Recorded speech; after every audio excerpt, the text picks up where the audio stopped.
Okay, good evening, good morning, wherever you are. Welcome to the Gerhard Center webinar series.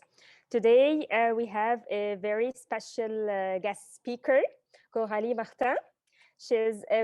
I will first introduce her and then leave her the floor to present her talk.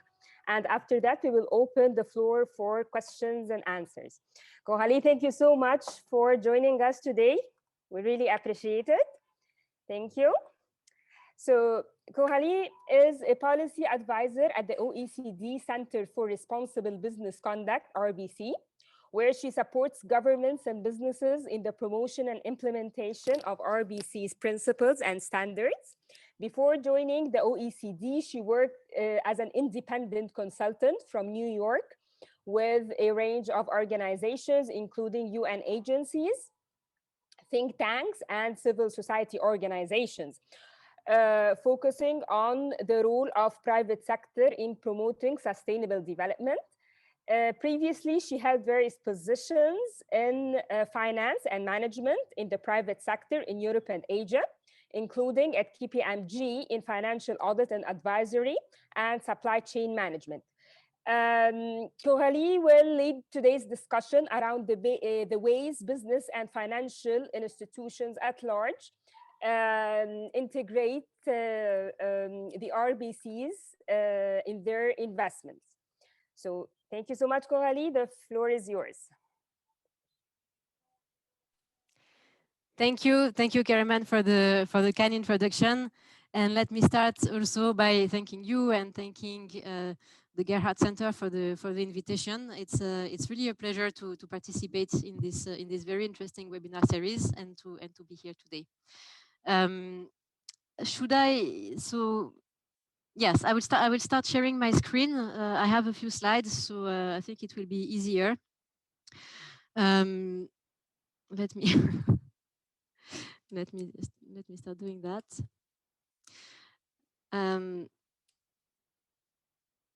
Can you see my presentation?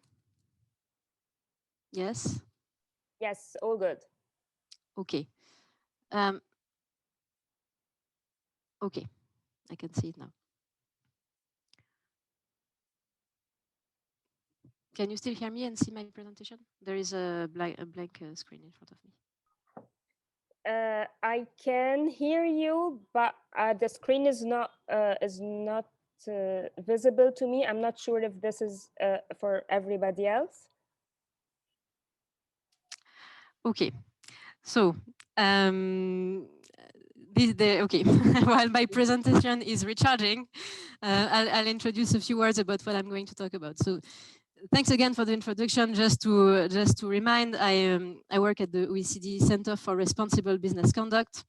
And based on that, there's a number of things I wanted to talk to you all about today in relation to responsible business conduct and investment.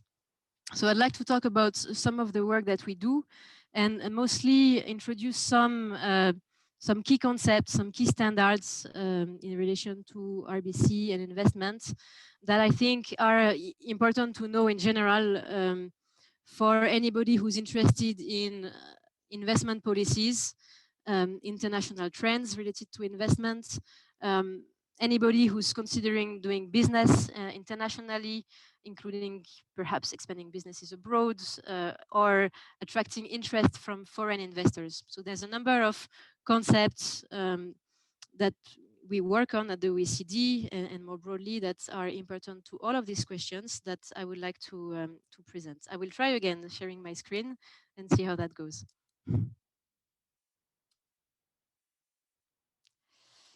That doesn't go well. My apologies.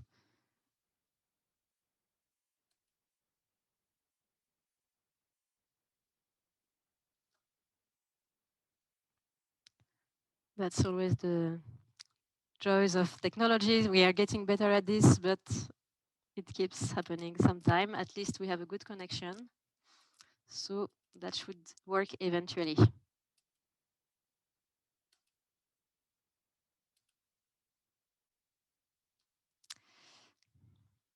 All right.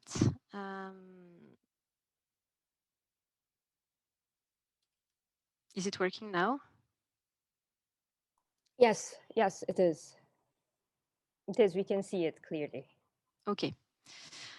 Great. So, so I'm going to talk about some international standards and tools that are relevant to the promotion of responsible investment. There are three main questions around which I have kind of structured this talk.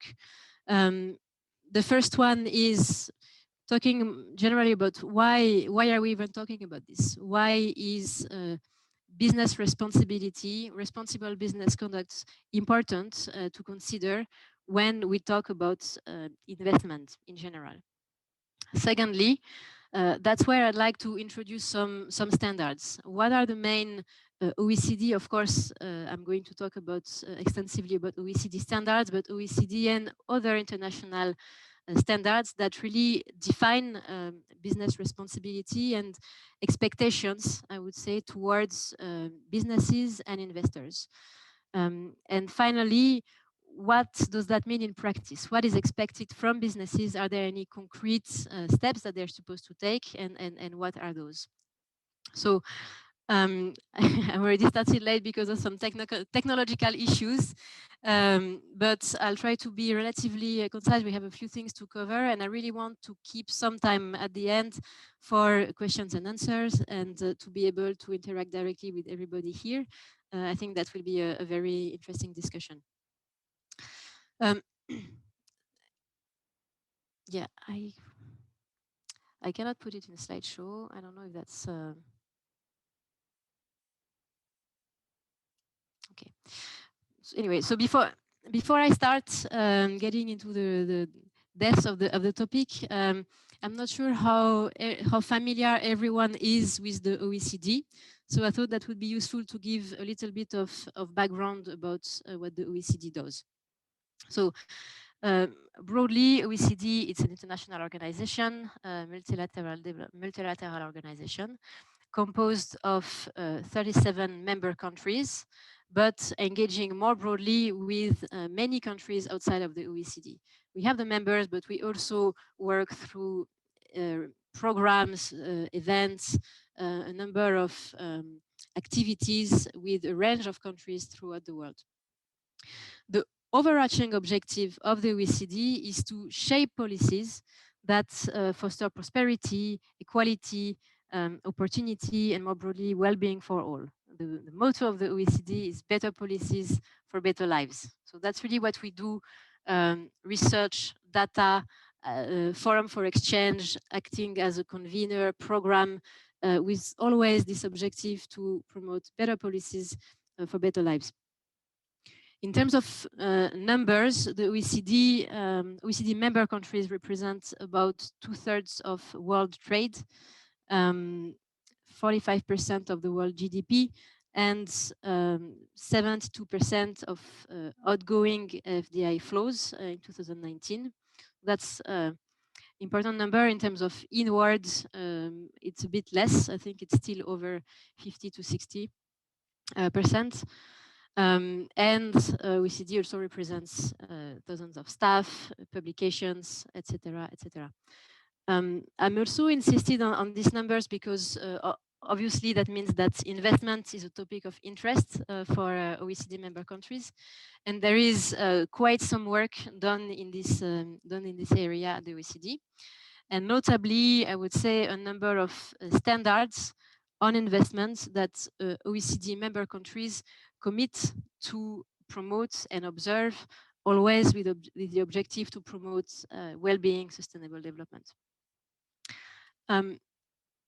Also, to mention, interesting to mention, so Egypt is not a member country of the OECD, but there is a long-standing collaboration between the OECD and Egypt on many topics, not only directly on investment, but that includes investments.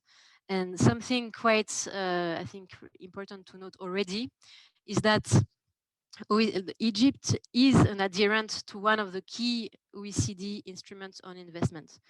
As I mentioned, we have different standards. all OECD member countries apply, adhere to them automatically, but also other countries can sometimes say, I want to be part of this standard, I want to adhere and align basically their frameworks, their standards with this, well, in that case, the Declaration on International Investment and Multinational Enterprises. So Egypt is an adherent since 2007. Egypt also participates in regional programs on promoting investments, and we have worked with Egypt directly in 2007 first on a review of Egypt investment policies, and in 2020. So there is a report that was produced quite recently. I had the pleasure to contribute and to write the chapter focusing specifically on responsible business conduct. So it's really a pleasure to keep engaging and to keep talking about this topic today. So that's just a bit of background. Now to get back to the initial kind of key questions that I had laid out at the beginning. Why is it important? Why are we talking about business responsibility when we talk about investment? That might seem obvious, but of course, I want to start by highlighting how investment contributes to growth, economic outcomes, and sustainable development. Investment, of course, is key to create job opportunities, improve economic situations, etc., etc. But even beyond that, investment can have positive effects on sustainable development, and that can include, for example, through technology transfers. When a foreign country invests in a country, you can have transfers of knowledge, of skills, upgrading, innovation. So investment in general is important for sustainable development. But when we talk about these positive outcomes, in a way, we always assume that businesses will behave responsibly, that they are willing and able to behave responsibly. Because when we don't have that, not only will we lose potentially some of these benefits, but in addition, there could be serious harm being done. Just to make this more concrete, to give a few examples, you could have a decision from an investor to acquire land, for example, to grow food for exports, and even thinking sometimes that the land is unused. But in doing so, sometimes people, rural communities were living here and using these lands for subsistence.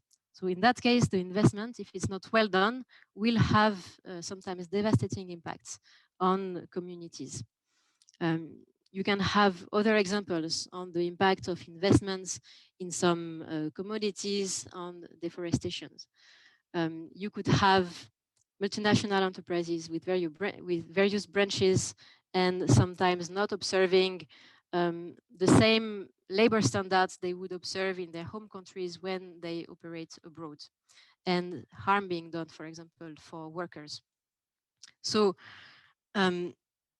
this means that for a country, for people living in a country, it is important, of course, to promote, to attract investments, but also to make sure that the contribution of investment to development outcomes is maximized, and to make sure that investments, at a minimum, do no harm to people, planet, and society. So that's kind of where we come from, why business responsibility matters really when we talk about investment. And this is recognized in virtually all the OECD instruments and tools related to investment. So in relation to investment, the OECD does a number of things. I won't go into too much detail here because that becomes very OECD specific. but we work with countries, for example, to advise them on how to implement a good investment climate, a climate that will attract investors, but that will also attract investment that will contribute to sustainable development. We have developed standards around that topic, and we carry out reviews. We have carried out reviews with a number of countries, and that includes Egypt. In all of this work, we always consider responsible business conduct as a core element, a key element of a good investment climate, and something that basically countries should promote, should enable, and that businesses should respect and observe.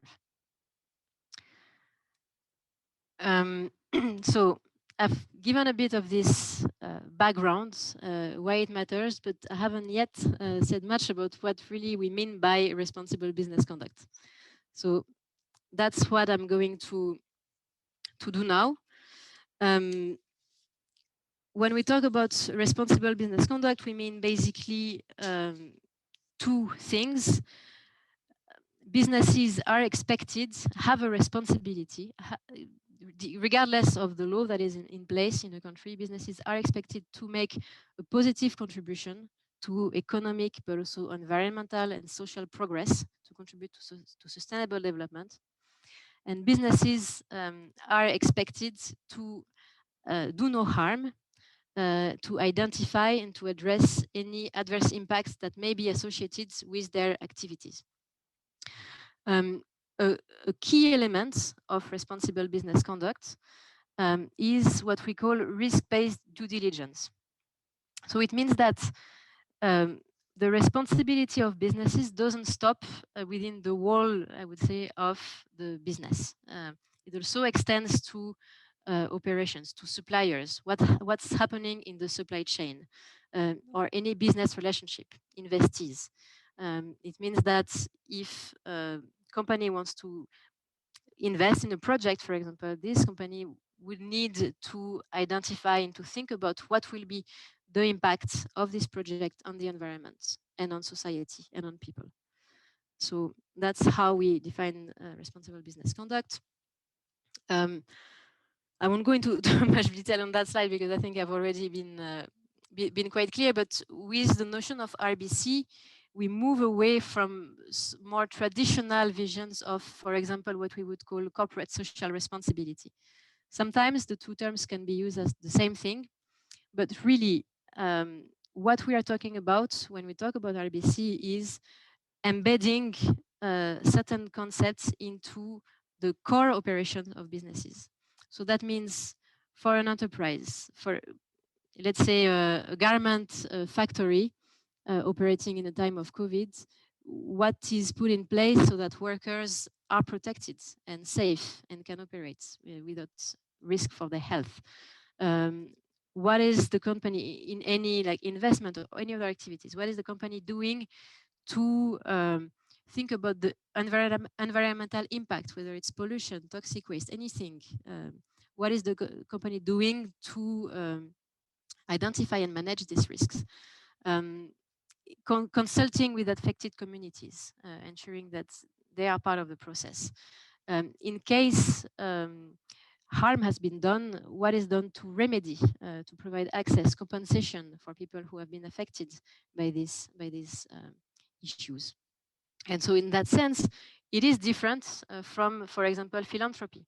Even if philanthropy is also something that is very valuable, a company that would put aside some money and give it to a charity, for example, that's not something that we would typically consider as part of what we call responsible business conduct. And I mean, there are other examples. I won't spend too much more time on that, but that's really to differentiate between terminologies and approaches that are related but different. So that's, I mean, the overall definition, I would say, on responsible business conduct that might still seem a bit not vague, but that leaves a lot of flexibility in how to interpret it in a way.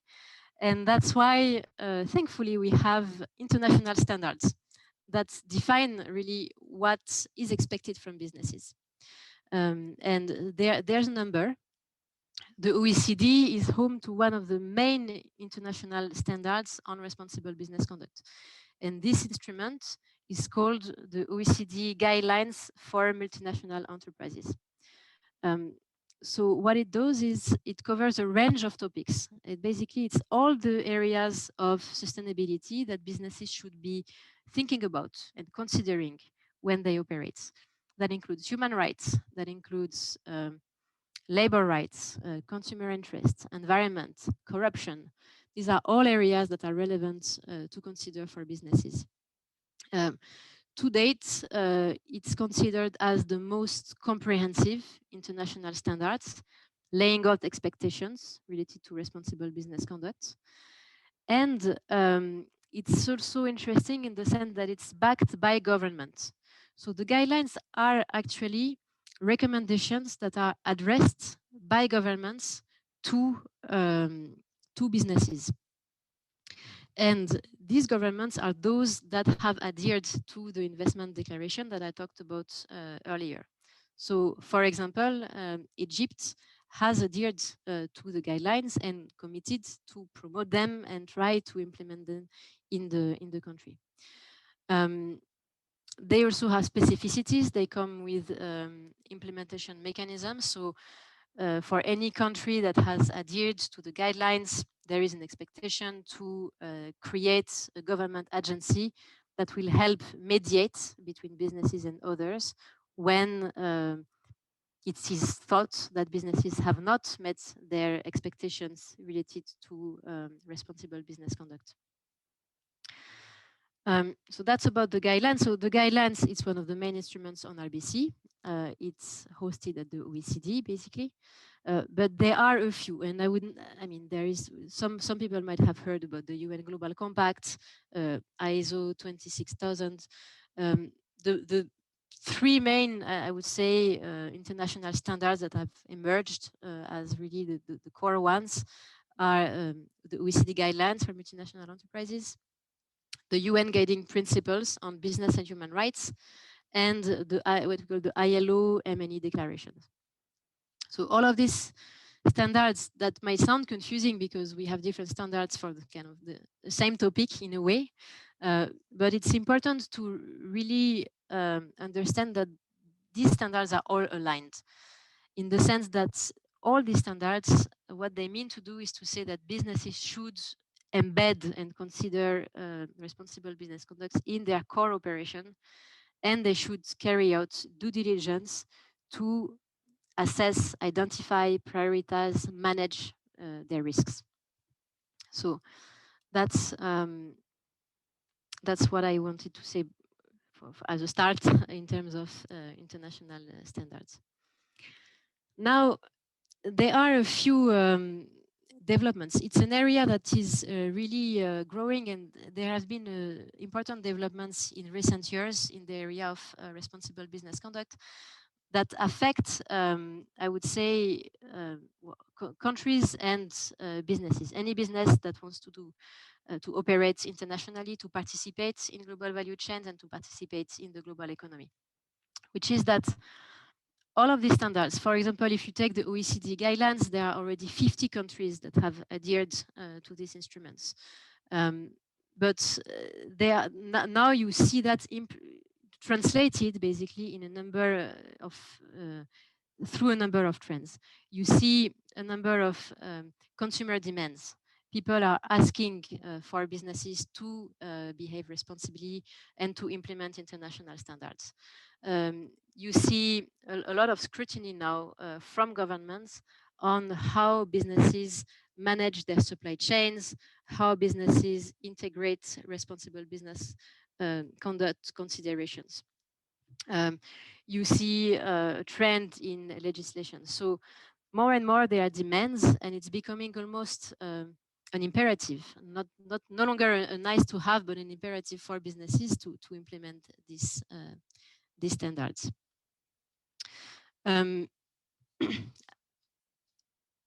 Some other recent examples of that is internationally, you see a number of high-level statements, commitments from different parties, um, clearly saying that they expect to see RBC embedded in investment. We have seen that at G7, at G20 level. In 2016, G20 leaders adopted the guiding principles for global investment policy making that includes expectations related to sustainable investment. APEC in Asia, just in late 2020, adopted a new vision for the region that includes also a commitment to promote responsible business conduct in trade and investment.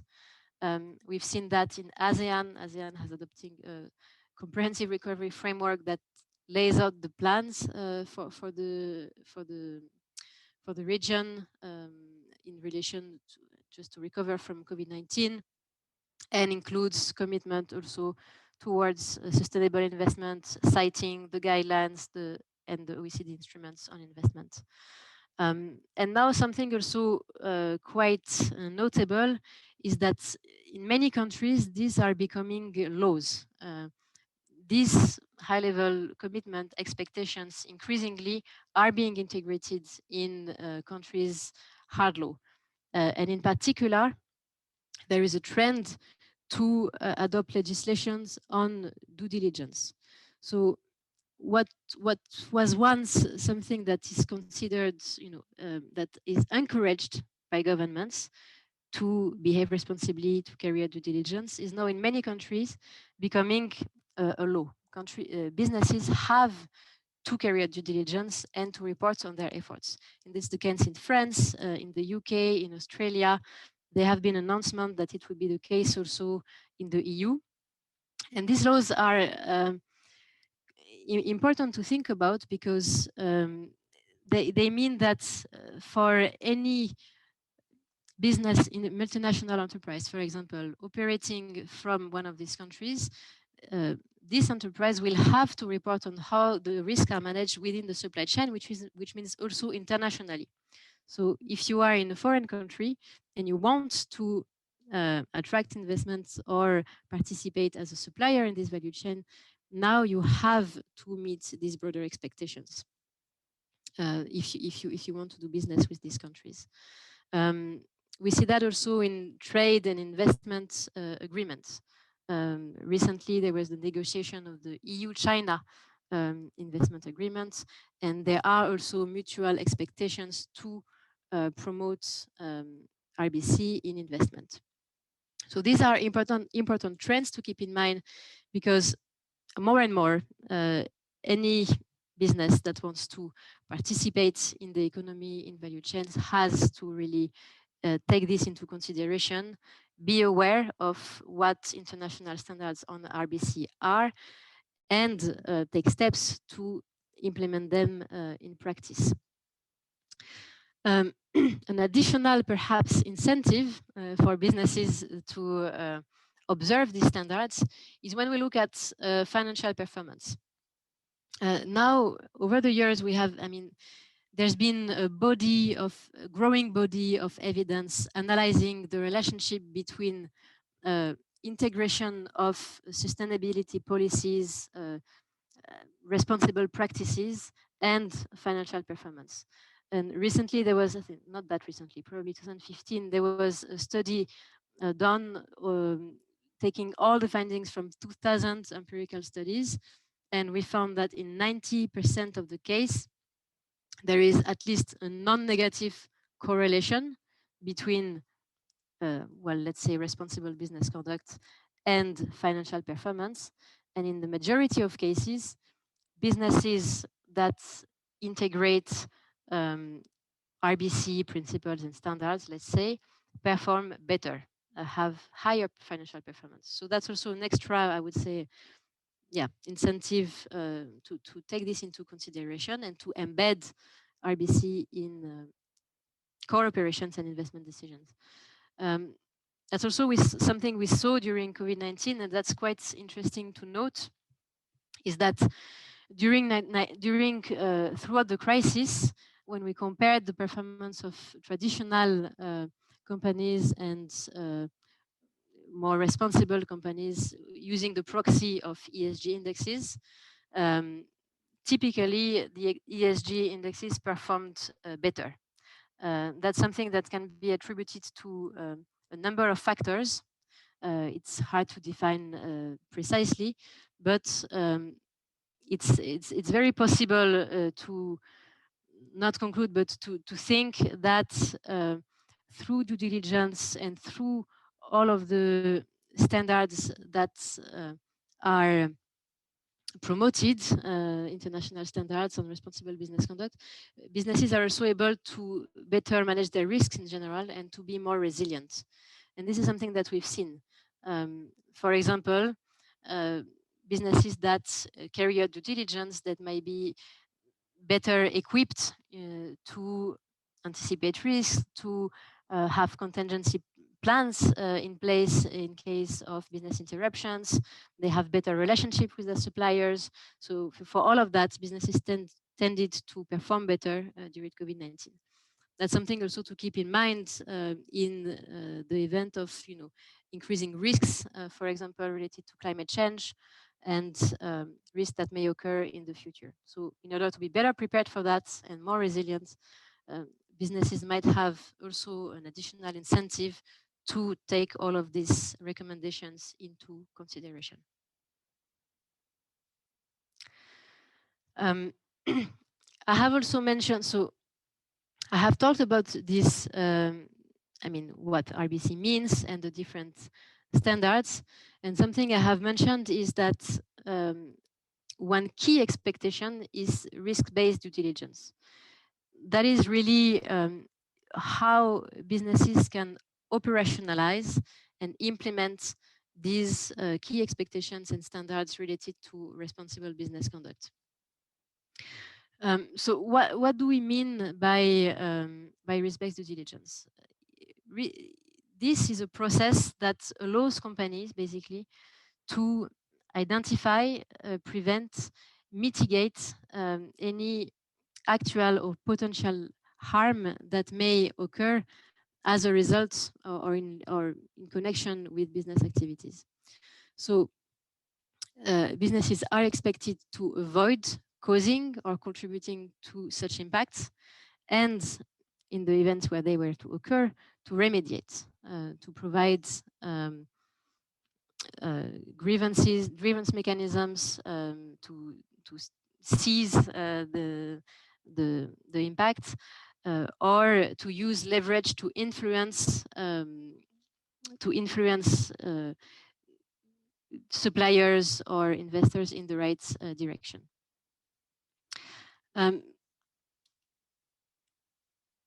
How that works in practice, the OECD has developed a range of tools and frameworks to help businesses carry out their due diligence. So we have this 6-step framework, which means which defines basically different steps that businesses can take. That starts with embedding responsible business conduct into policies and management systems. So all of the, for example, the guidelines, all of the different concepts that we talk about, having a policy in place, defining what the company is planning to do in that matter. Identifying, second step, identifying and assessing adverse impacts. That means, for example, mapping the supply chains, mapping operations, identifying where risks may occur, where impacts may occur for the environment, for workers, and what can be, and which one are the most important ones, how to prioritize them, to define how to address them. That will mean, sorry, I'm on step 3. So once risks have been identified, or if harms has occurred, how to seize, prevent, or mitigate these impacts. So how can businesses either, after having realized that something occurred, stop, stop the impact or collaborate, for example, with suppliers, with participate in collective initiatives to prevent or to mitigate anything that could have been done. Track the implementation and the results of the due diligence process, and finally, communicate about how impacts have been addressed. That means, for example, publishing information, reporting on supply chain due diligence, publicly reporting on what has been done. And finally, there is a sixth step, which is to provide or to cooperate in remediation whenever appropriate. So that would mean, for example, um, having in the company a grievance mechanism in place, or collaborating with other grievance mechanisms that may exist in the country, participating in multi-stakeholder initiative to provide access to remedy of victim of business harms. So that's, in a nutshell, how businesses can operationalize, implement the recommendations of the OECD guidelines and other international standards. And to help businesses do that, the OECD has developed a number of guidances that are specific to different sectors. Different sectors might have different risks. In the garment and footwear sector, for example, you might find issues related to working conditions, to wage. There are salient issues that must be addressed. And these guidance help businesses operating in this sector take the right steps to manage them.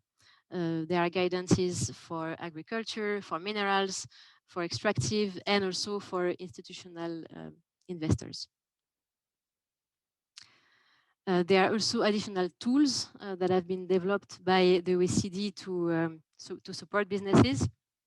That includes specific tools, for example, to help businesses engage with communities, have meaningful stakeholder engagement,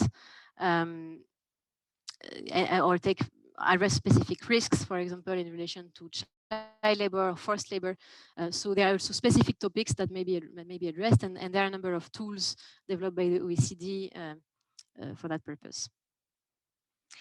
I can take an example of one sector. I will talk about very briefly about institutional investors, because right today I've talked broadly about the importance of RBC in all investments.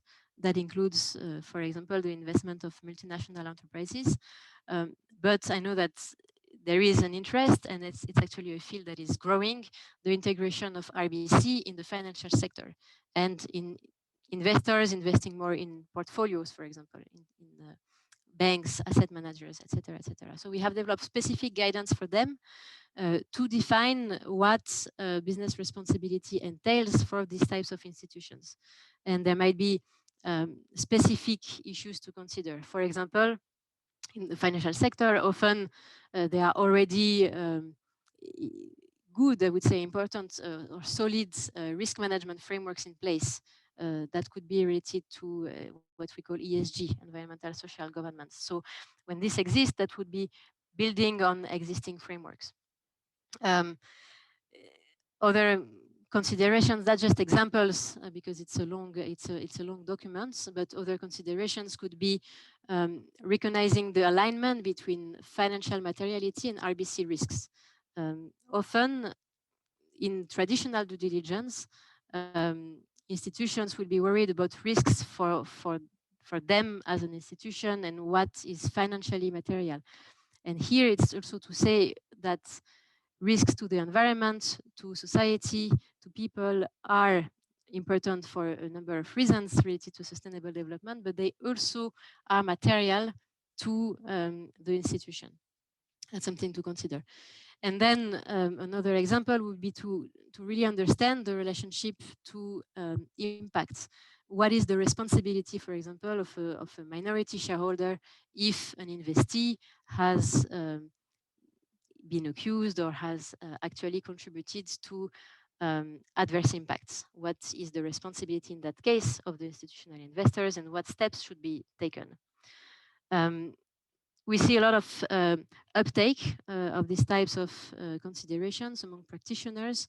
I talked about the overarching standards for responsible business conduct, but there are also initiatives or standards specific to certain sectors. We have, for example, the UN Principles for Responsible Investment, the Equator Principles focus more on project finance, etc., etc. So it's a field that is growing, and all of these initiatives will tend to support implementation of international standards, including the ones that I've just talked about, related to layouts developed by the OECD.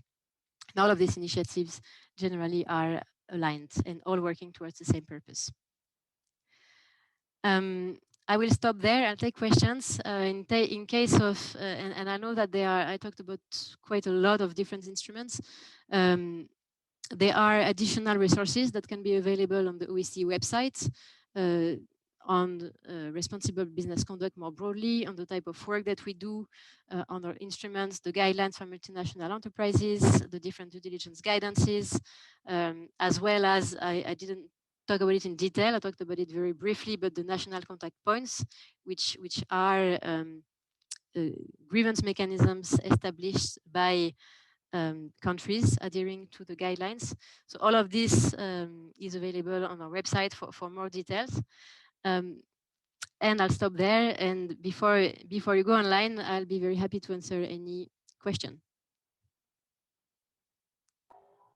Thank you so much, Coralie. That's fascinating and eye-opener. I'm sure the audience have a lot of questions to share.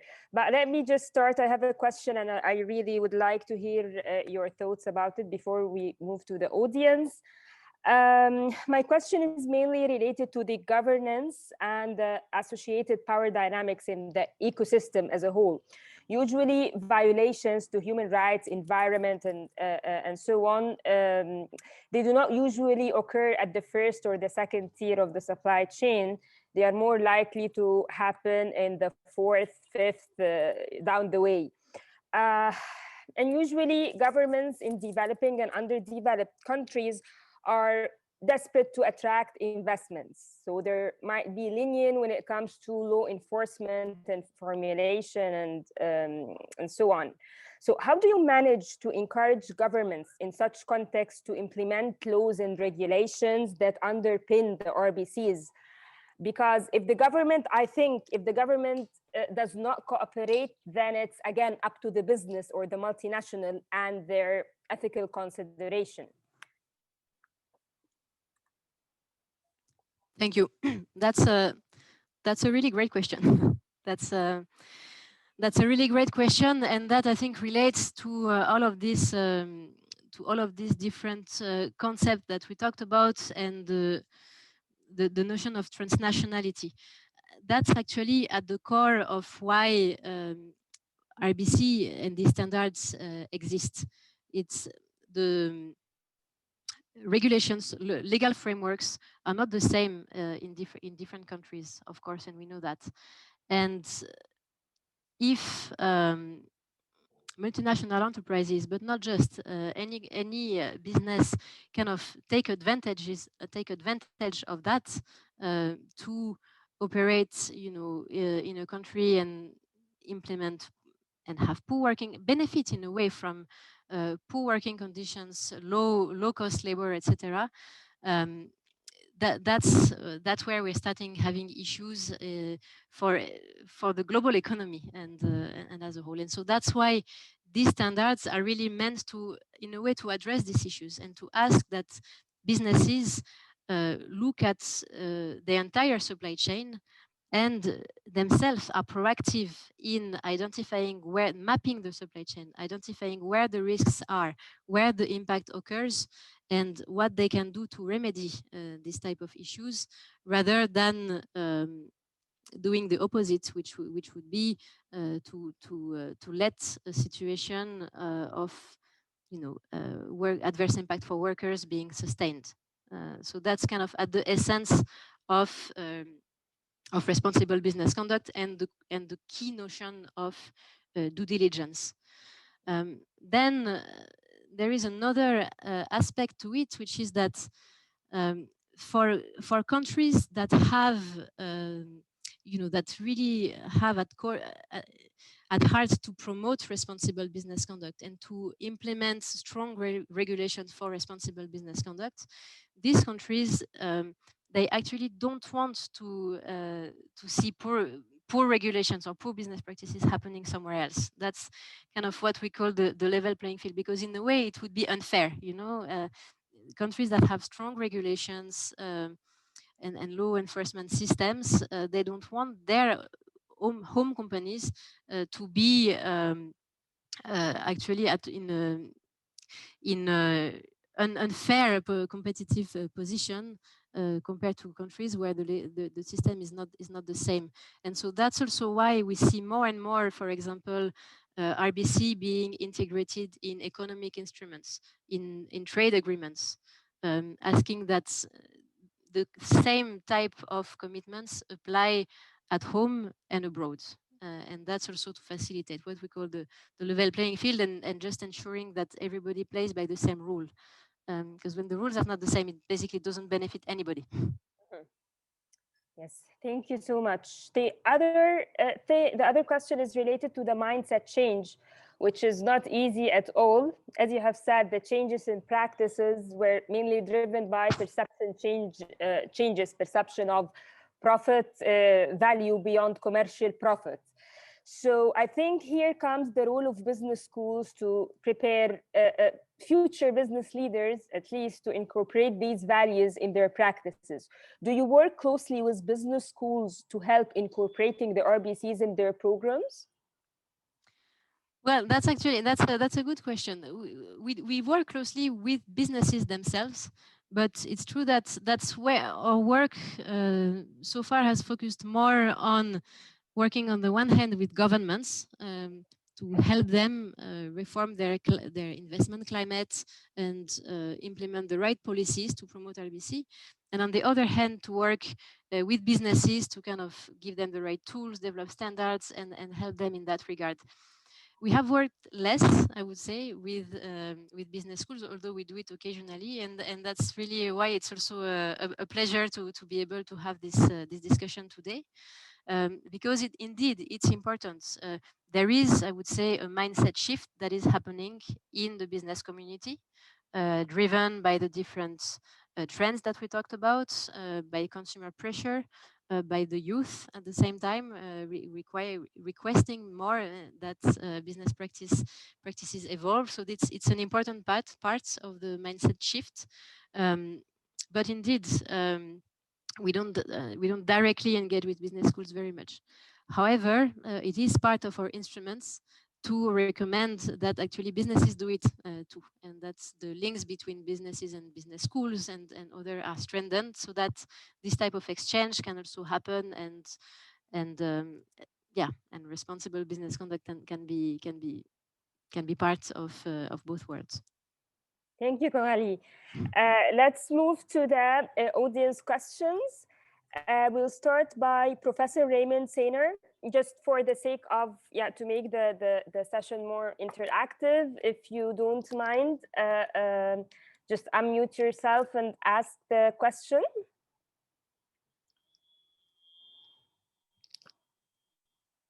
Professor Raymond?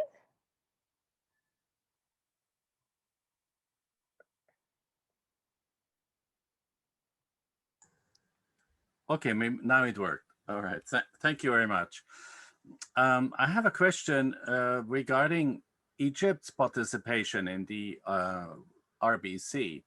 When you look at the website of the OECD, Egypt is listed, and I think it was a member quite some years ago. However, there is no national contact point mentioned. So it looks like at the moment, Egypt is in a dormant state. How could it be reactivated, and what would be the benefits if Egypt will become again a full member? So it's a very good question. It's a very interesting question. and I didn't go into too much detail because that's also a bit technical, and I didn't want to spend too much time, but that gives me also an opportunity to talk about that.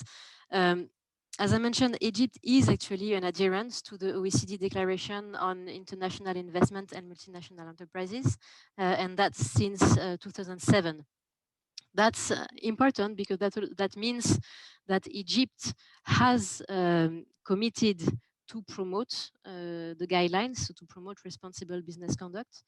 And that also comes, as any other adherent country, with the establishment of a national contact point. National contact points, they play an important role in every country that has adhered to the declaration, in every country where they exist, because their role is really to organize, to raise awareness of the importance of RBC, to organize promotional activities, and to act as a grievance mechanism. Often, the type of issues, harms that may that are covered by the guidelines that are covered by RBC are not always something that you can go to court with in traditional judicial systems. So NCPs, they provide this venue to address these types of issues. They're very important. So Egypt is an adherent to the declaration. It's still the case today. We have worked quite extensively on cooperation for the establishment of the Egypt National Contact Point. There's been a number of things happening over the years, and Egypt and the NCP has participated over the years in the network of OECD NCPs. Currently, my understanding is that there is a transition happening. So I wouldn't be, let's remember that NCPs are government agencies. I wouldn't be able to give much detail as to what the current situation is now. But the OECD plays a role in supporting NCPs to steering this network, and is always available and working closely with the government to help build the capacity and make sure that this mechanism is functioning. So in terms of what the exact situation is now, I would have to let the government representative respond to that, but I can reaffirm OECD's support in helping this mechanism in every country that are adherent to the declaration. Don't know if that fully answers your question, but. Thank you, Coralie. We have Amina El-Awad.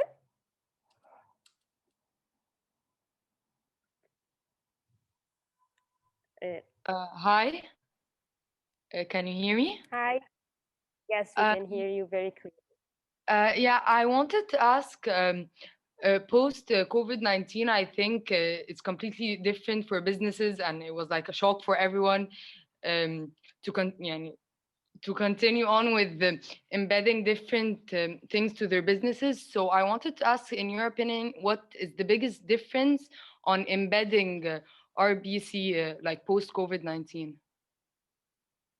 That's also a great question, and I have to say that when at the beginning, when COVID-19 is still very much here, but at the beginning, when there were the first outbursts, we were kind of thinking that this is what would happen, that businesses would basically stop prioritizing responsible business conduct, cut on their budgets, and focus on something else, focus on surviving. To some extent, it has been the case, I would say. I can't say it never happened. And I mean, let's also be honest on the type of data that we have at this stage when COVID-19 is still ongoing. We don't have like full visibility as to what businesses have been doing. But I have to say that in the end, the COVID-19 has had quite the opposite effect. It more acted as a wake-up call, I think, for many businesses, but not just, for civil society, even for policymakers, as a wake-up call on the fact that businesses should have some form of risk management system in place, should be able to consider the risks that are not just financial risks, but are broader systemic risks that also affect their activities and that affect the entire world and workers and communities. So the trend that we see now is more that there is renewed interest and increased interest for RBC in the wake of COVID-19, even though again, it's still very much present. We saw that also through the resilience of ESG funds, the performance of ESG funds more broadly. We see that through our engagement with businesses and through the different studies done by research institutes, that actually RBC can be seen as a way to be better prepared for future shocks. And there is still COVID-19, but there is also climate change that is around the corner, and there are a number of risks. And broadly, I think, even though it's hard to quantify, but broadly, the reactions from policymakers in the international community, from consumers, and within businesses are more to reinforce now their policies and start to really think about what that means and what should be really done in practice to address and to identify, address, manage risks. Thank you, Coralie. We have a question related to impact measurement. How can we measure impact with the lack of standardized tool to do so? That's the big classical question. That's a very good question. It's difficult to measure impact it's difficult to measure. There's several things. The impact of RBC on financial performance, the business case basically that we try to highlight, that's through proxies and basically through ESG indexes. Even though it's not exactly the same thing, we do have a sense that if RBC doesn't improve, at least it doesn't hurt financial performance. And this we have a little bit. The impact of RBC on sustainable development outcomes, on environmental improvements, etc. It's very difficult to measure. We have, I would say, anecdotal evidence. We have case studies. We know that in some cases that helps, but it's something that we are developing. And actually, we know at the OECD Center for Responsible Business Conduct, it's a key area of our work, and we are in the process of building indicators and running studies and trying to develop more the quantitative aspects of measuring impact. We've done it through pilots, for example. But at broader level, it's difficult, but it's something that we are working on. And there are a number of initiatives that I can mention. For example, the EU is currently in the process of developing also the EU taxonomy, like kind of indicators that would allow to have a more precise data collection and measurement system. But that's key to what we are currently trying to do. Thank you. We have a question from Laila El-Hel.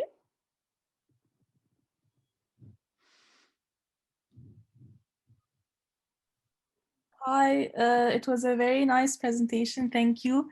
My question is, I don't really understand what happens if a country does not adhere to set policies. Like, is there any penalty or anything that happens to these countries? So these are voluntary standards. That's something that I don't know if I mentioned it, if I emphasized it, but these are voluntary standards. So countries that adhere, for example, to the guidelines, they do it because they wanted to. So these standards are voluntary for countries, and voluntary also in a way for businesses. These are recommendations that governments address to businesses, but there is nothing really to force it. It's not like a law in a way. So that's first, except when countries decided to implement, to adopt specific laws on the topic. So there is no penalty, but that's kind of what I was saying at the beginning. The penalty, in a way, comes from the investment climate. Now that these standards exist, that there is so much pressure from different parts of society to promote and to observe responsible business conduct, that countries that decide to simply ignore that and not have an enabling environment for responsible business conduct, it starts being known. Like if you have rampant corruption, if you have widespread environmental degradations, if the law doesn't protect the public interests and human rights, investors, businesses that's kind of what we were talking about earlier, businesses that are, for example, operating in countries that have these stronger frameworks, they will not want to go there. They will, and in that sense, you lose. The penalty is that your investment climate is not well suited to attract investment and to attract responsible investment that will bring you development benefits. I think eventually that's where the impact will be. Okay, thank you. Thank you, Laila. Thank you, Coralie. Mustafa Ghali.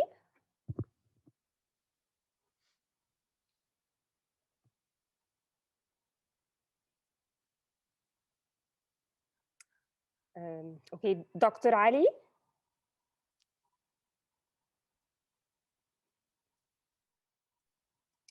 Yes. I don't have a question, Kariman. Okay. It's Mustafa, and there is a question from Facebook also. Thank you. Okay. Yes.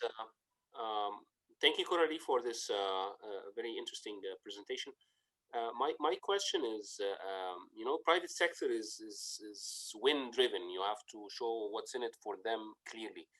So apart from regulatory measures, what would be the best approaches that governments can use to mobilize this very impactful approach? And is there any like central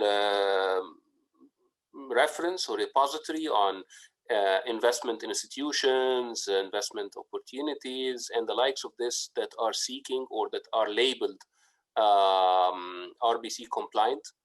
And is there something like a badge a country can, like an ISO certificate that a company can get for being an RBC compliant, and then it can be entitled for certain privileges? I mean, creating a clear win for them could be an interesting approach. And if you can clarify if there are certain measures that are tackling this, would be great. Thank you very much. Thanks. Also a very interesting and important question. So yes, that goes to what's in it for businesses, in a way. There are different things. I think, when we talk about responsible business conduct, at the very beginning of this presentation, I was showing the type of negative impacts that may occur when businesses do not behave responsibly. That's real impacts on people, sometimes severe human rights impacts. We've seen impacts for health and so on and so forth. So this is initially, that's, I think many businesses are actually sensitive to that. They don't want to be associated. They don't want to cause this, and they don't want to be associated with it at all. So there is the first incentive, I think, is that just really nobody wants to hear that in your supply chain you have forced labor or child labor. And these issues are now more and more, scrutinized by civil society, NGOs, etc., etc. It could also very well become public. So I think there is, the moral incentive, there is the reputational risk, and then there is kind of what I was trying to show earlier, what we call the business case, is that more and more we see that implementing all these standards is also just good management practices, and it brings financial benefits. So that's, I would say, kind of in a nutshell, some of the benefits I would see for, as pull factors, why would businesses want to do that. Then there is also the question indeed of what is the best way for governments to promote that, and that's actually that goes to the work that we do at the OECD, for example, through the reviews of investment policy reviews. Governments, they have a number of, I would say, a toolkit to do different things that promote responsible business conduct. There is regulating, having simply like a good judiciary system, independent judiciary system, having laws that protect, human rights, labor rights, etc. So there is the regulation, but then there is also lots of initiatives that governments can take, raising awareness of the importance of RBC, using the mechanism of the NCP, for example, to promote RBC, facilitate, providing tools, etc. So all of this, the enabling environment, the policies that can be implemented is basically, we do full reviews of countries focused on that. So that's kind of, it's broad. It depends on countries, but that will be basically using different types of policy actions that can support a responsible business conduct. And then the question of how do you know? So labels. Typically, we don't. That's actually a choice when we talk about our instruments, to not put stamps and to not have like certifications or this type of mechanisms associated with, for example, the guidelines or OECD instruments. And that's because due diligence, as we envision it, is evolving. It's a dynamic process, and it's really you can never say I'm done, and I'm done, and this is good. I am now a good business. You have to do it constantly. You have to revise your assessments. It's a dynamic. It's basically a dynamic and continuous process. So that's why we don't really do that. But there are a number of certification mechanisms that exist in the world, and that can be used, integrated in the assessment, for example, in the due diligence assessment, in the prioritization of risks, that can be used to give a sense of what risk is associated with such business entity or such country, etc. So certifications, labels, I would say they can be used as part of the due diligence process to assess your risk, but they wouldn't be a time when you can say my due diligence is completed. Now I have a stamp of quality. So that's yeah. I don't know if that's fully answers your question. Thank you, Coralie. We have a lot of interesting questions, but unfortunately, for the sake of time, we will take one final question. We got it from Facebook. It's RBCs and CSR aspire for the same principles. Why are they considered different according to the OECD? Okay, great question as well. So many great questions. So I also try to cover it a little bit. They are not necessarily different. We emphasize, when we talk about responsible business conduct and when we use this term, we emphasize something in particular. We emphasize that business responsibility should be part of core business operations. It's not something that you do on the side. It's not something that you do once. It's not providing funding to a charity and then not worrying about your impact in your supply chain. So that's why we make this difference, because in the past, traditionally, CSR has been used that way. It's less and less the case. And for example, the European Union uses CSR in a way that is very similar to what we use when we talk about responsible business conduct. So more and more is the same thing for many actors, but we still want to just be very clear on what we mean, and I think this distinction is important, because often CSR is still understood as something that is different. CSR is often understood as volunteering programs, philanthropy, allocating a certain part of your business revenue to projects, funding an NGO. These are good things. This is positive, but it's not what we mean by RBC. So that's why we make this difference. Thank you so much, Coralie. That was a really fascinating presentation, and thank you to the audience for their great input. As we always say, the COVID crisis did not create the need to incorporate those values that looks beyond the commercial profit. It did something, it just exposed the downsides of ignoring these values. So it was just a matter of accelerating, as you said, the urgency to look for alternatives to the business as usual practices. Thank you so much, and thank you everyone. Before you go, I just want to remind you, we have another session on Wednesday, this coming Wednesday.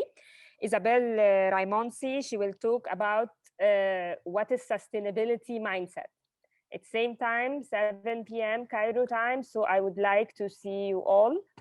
Thank you so much. Thank you, Coralie. Thank you, and thank you again for the invitation, and thank you for all the great discussion. Thank you so much. It was really a pleasure having you. Thank you, everyone. Thank you. Enjoy the rest of the day. Bye.